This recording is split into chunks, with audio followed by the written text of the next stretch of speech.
Hello, my name is Shannon Waldrop. I picked forecasting and product reliability.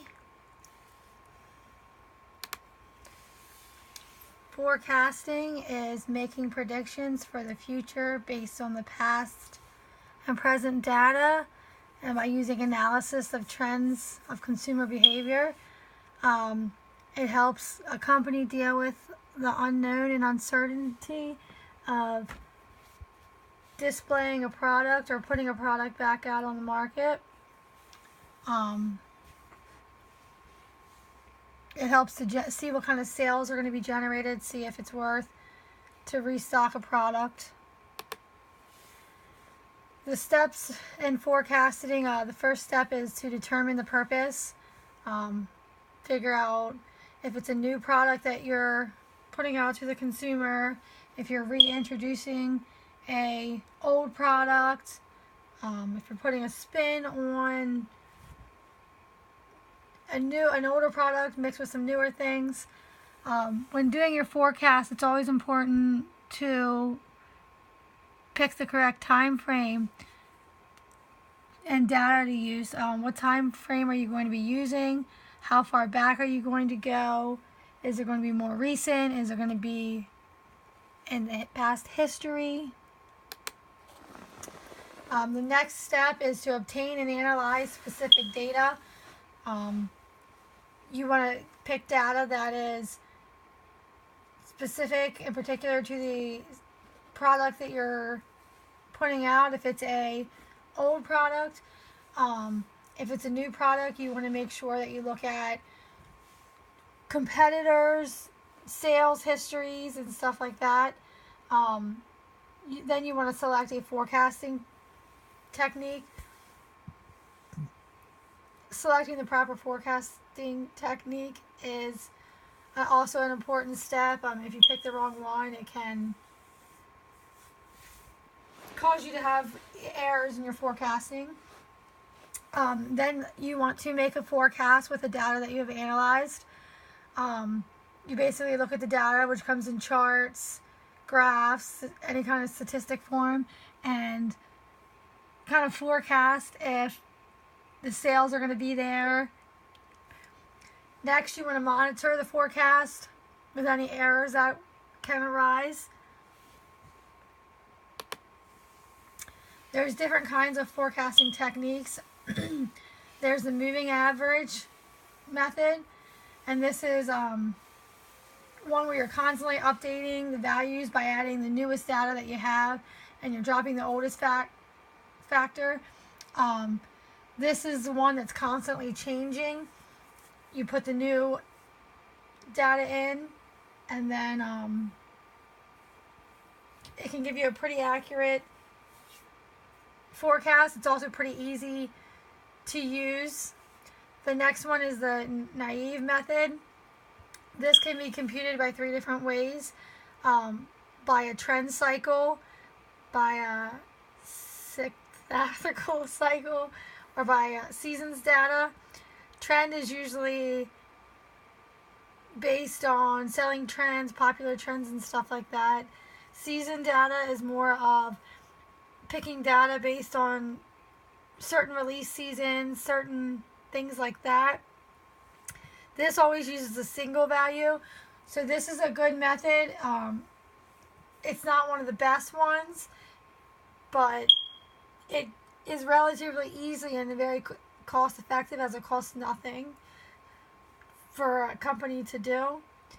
The weighted average is similar to the moving average, but this one places more emphasis on recent data as compared to past data or historical data. I think this one seems to be the most accurate. Then you have exponential smoothing. This is based off some previous forecasts, but adds percentages based on the forecast. It basically gives percentages based on like high numbers of sales. So if you take into factor Christmas, that would get a higher percentage than just any other regular day. There are others. There's a ton more others. It kind of all depends on what the company chooses to do.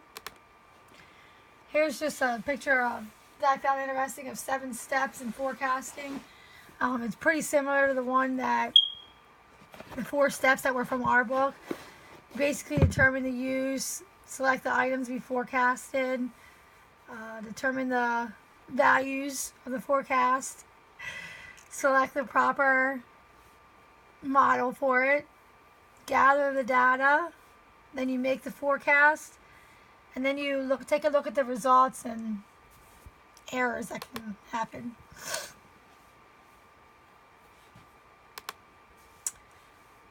Some errors that can happen.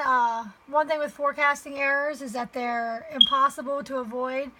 Every time you forecast something, you're always going to be looking at having errors. One thing is because of the uncertainty of the forecast. Forecasting is playing basically a blind game and pulling numbers out of a hat. You never know how off your forecasts are going to be. One thing that can happen is a bad prediction off of the forecasted data that you got. Another thing is you could have used the wrong variable, wrong data, used the wrong parts of the data. Another thing that could go wrong would be the method that you chose. The different methods will sometimes get different results. This is why picking a method is very important. And also picking the wrong time frame of data. If you pick a time frame that is too short or too long or isn't too far back, that can arise some problems as well. Reliability is also important. Reliability is of a product is that it will perform its intended functions for a specific time period. Reliability also takes into fact that it has no errors when doing what it's advertised to do. Reliability of a product is important because of the product. Does the product do what it says it can do? When you're marketing and advertising the product, you want to make sure that it can perform the functions that it's saying that it can perform. Also, is the price reasonable as compared to other consumers? This is an important thing. It falls back on reliability. Consumer is a big part of the reliability. Catching the consumer's eye is the most important thing. Does the consumer need it?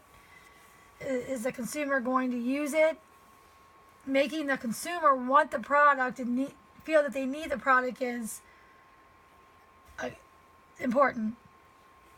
Another thing to consider in reliability is the competition. When putting out a product, you have to know what the competitors are offering and their price ranges and what those products are doing for the customer so that you know what your product has to match up and do and so forth. It's important because the success of the company depends on it. If you put out a bad product and the customer reviews are coming in and they're saying it's not doing what it's intended to do, it's defective, it's causing fires, your sales will plummet very quickly. This ties into customer loyalty.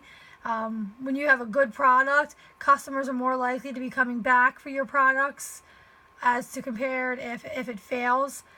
A good example here is like the new Samsung phone that started catching on fire. That had a little bit of reliability problems. It's also important for brand and company sales and importance. Again, for example, Samsung took a big hit with that defective phone. Some customers now judge their reliability on if they're going to produce safe phones for them and their children and stuff to use.